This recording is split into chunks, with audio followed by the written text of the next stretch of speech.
Tristemente en estos días, así como nos dejó físicamente Franz Beckenbauer, también se nos ha ido Mario Lobo Zagallo, una leyenda absoluta de la cual se ha hablado mucho, pero no sé cuántos realmente conocen su historia, más allá de como futbolista o como entrenador, sino como símbolo del fútbol sudamericano y a nivel mundial.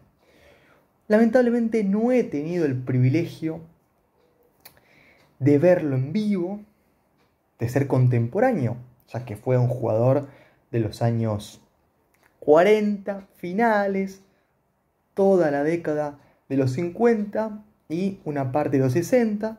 Tampoco lo he visto como entrenador, que dirigió años 70, fue asistente en los 90 y mismo DT principal, concretamente en la Copa del Mundo del año 98, pero sí que he indagado mucho en su historia a lo largo de mi vida como futbolero. A mí siempre me ha interesado el investigar sobre personas que capaz uno conoce de nombre, por haber escuchado, por haber leído algo en alguna que otra oportunidad, pero yo quise saber al 100% quién fue semejante ídolo, porque hay que considerarlo así, a Mario Zagallo, sin lugar a dudas, un mito en Brasil y en sí en el fútbol. El único hombre con 4 copas del mundo. 2 como jugador, una como DT principal y otra como ayudante. Como futbolista se consagró en el 58, en el 62, siendo entrenador de la Canariña en el 70 y como ayudante en el año 94. O sea, de las 5 copas del mundo que tiene Brasil, la selección más ganadora en dicho torneo, en 4 estuvo Zagallo. Para que tomemos dimensión de lo que fue. Eso es de lo que más se ha hablado de él. Ahora, como jugador, ¿cómo era? Bueno, él partía principalmente de la banda izquierda, pero no era un extremo como tal, de los modernos, que te encaran, que tienen un montón de goles. Era un jugador que se centralizaba mucho, zurdo, elegante, más que nada un mediocampista, que rindió muy bien con la scratch, como se categorizó, como quedó en el tiempo ese apodo de la Brasil de finales de los 50 con Vicente Feola como entrenador, que tenía un equipazo total. Creo que es la Brasil más infravalorada de todas. Me parece que esa Brasil no se tiene tan en cuenta como otras y ha sido una maravilla. Esto lo digo desde lo poco que he visto de archivo, desde lo que he buscado. No hay tanto tampoco como para que pueda afirmar al 100% que fue la mejor selección brasileña de todas, pero sí que, por lo que he visto, era espectacular, con un juego muy directo en donde Zagallo era fundamental. En el Mundial del 58 en Suecia, Zagallo la rompió toda, y decir que no partía como titular indiscutible, tampoco Garrincha, porque había otros extremos con más tradición en aquellos tiempos, como lo era Cartoneiro y Julinho, que perdieron su puesto en favor tanto de Zagallo como de Garrincha.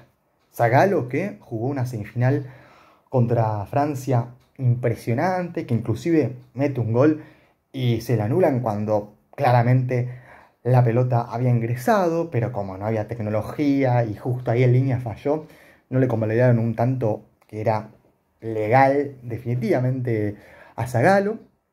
Y en la final la descosió.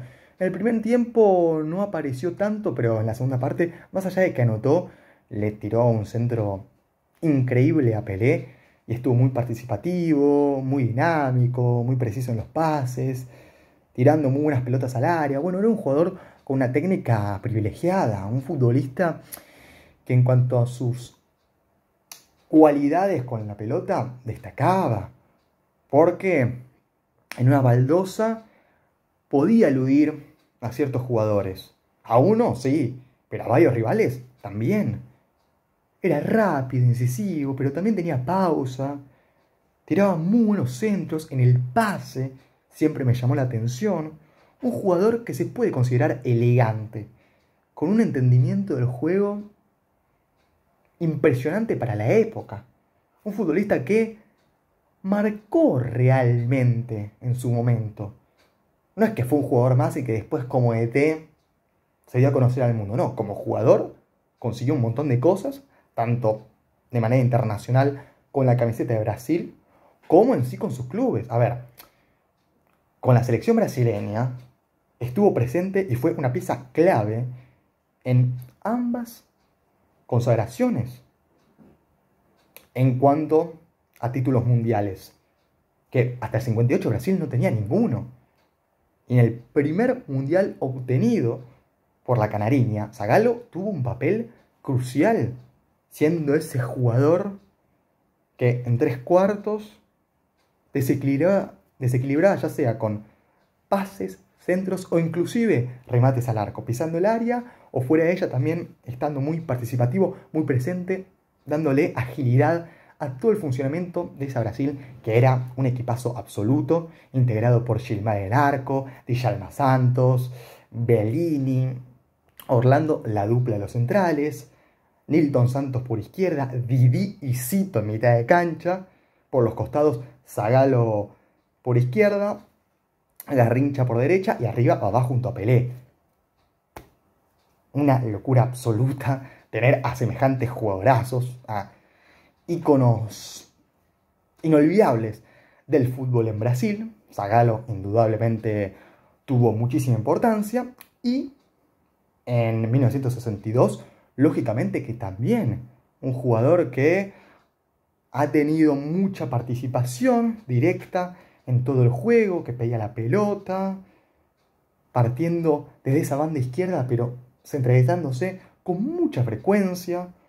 Un jugador que en la técnica uno se da cuenta que era distinto, y no solo por lo que hizo en Brasil, ya de por sí el hecho de tener 2 mundiales creo que tiene un peso muy importante, sino que además en sus clubes él aportó demasiado.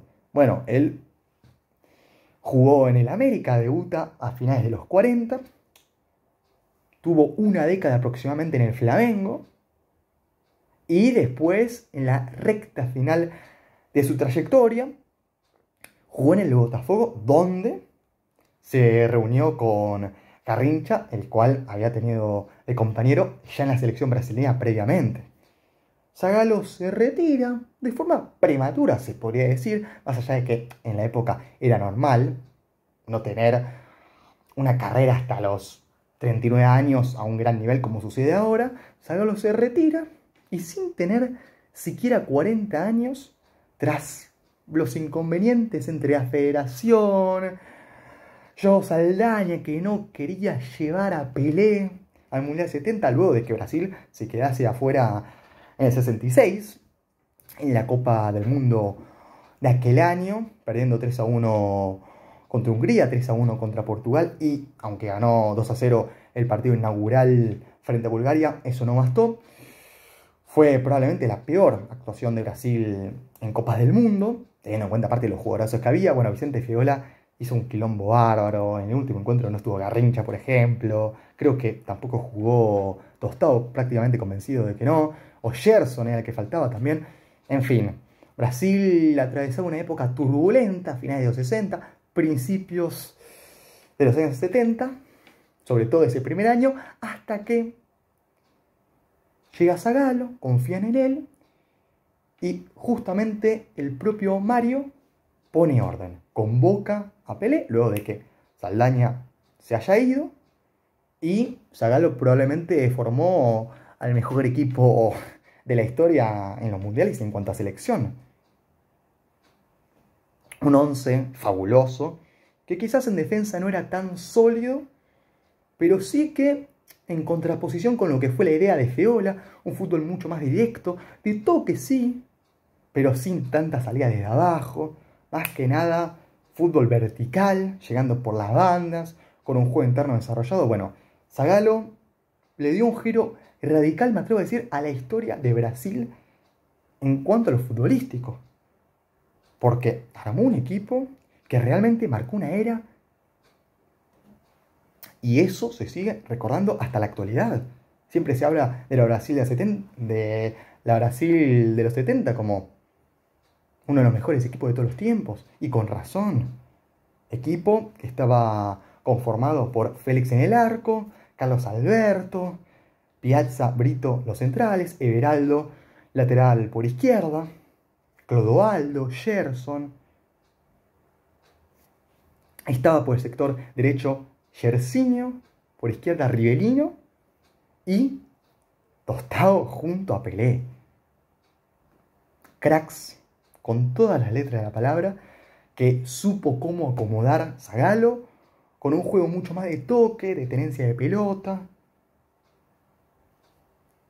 haciendo posible la libertad de movimientos y dándole una esencia inmortal al fútbol de Brasil. Por algo ha trascendido tanto el nombre de Zagallo, porque ha sido el hombre que le dio, digamos, esa filosofía a rajatabla a Brasil, que aunque se haya perdido en los últimos tiempos, teniendo en cuenta los malos resultados, creo que se agarra un DT de verdad. Bueno, ahora está Fernando Diniz, se fue hace poco, contrataron a Dorival Junior, estaba hace nada el técnico de Fluminense, ahora veremos cómo le va al del Sao Paulo, si recupera esa idiosincrasia que Zagallo impuso y que tan buen resultado dio. Brasil arrasó en la Copa del Mundo, goleada contra Checoslovaquia 4-1, victoria frente a Inglaterra, que era la campeona del mundo en ese entonces, por 1-0, triunfo ante Rumania 3-2, triunfo frente a la mejor selección peruana de todos los tiempos, un equipazo absoluto, con Chumpitaz, con Gallardo, con Cubillas, entre otros. 4-2 fue en cuarto de final, triunfo frente a Uruguay por 3-1 en semifinales y goleada escandalosa en el partido decisivo frente a Italia, que venía de ganarle 4-3 el partido del siglo a Alemania. Y uno de los grandes responsables de toda esta gesta del tercer mundial de Pelé, de una de las mejores actuaciones individuales de un futbolista en un mundial como la de Yersin y demás, uno de los hombres que más culpa para bien tuvo en todo esto fue Zagallo, que realmente hizo un cambio radical y le dio a Brasil su tercera estrella. Tiempo más adelante, como ayudante, se consiguió el cuarto mundial para la selección de Brasil, con Zagallo justamente teniendo un rol no tanto de protagonista, no siendo el DT principal, pero sí aportando su experiencia, su tranquilidad. Se decía que era una persona que te cuidaba mucho, que te hablaba, que sabía cómo gestionar tanto a Estrella como en sí vestuarios sin tantas figuras, aunque Brasil ha tenido un montón de figuras estelares.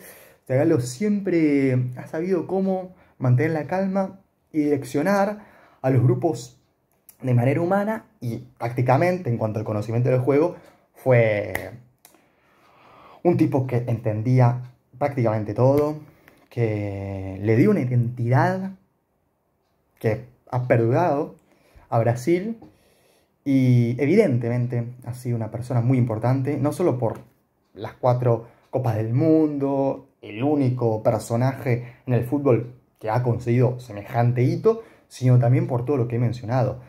Zagallo es inolvidable, un jugador tremendo, pero como DT, o sobre todas las cosas, como persona, ha hecho muchísimo por el deporte. Por algo hay que valorarlo más y considerarlo cuando se habla de los máximos ídolos del fútbol en Brasil.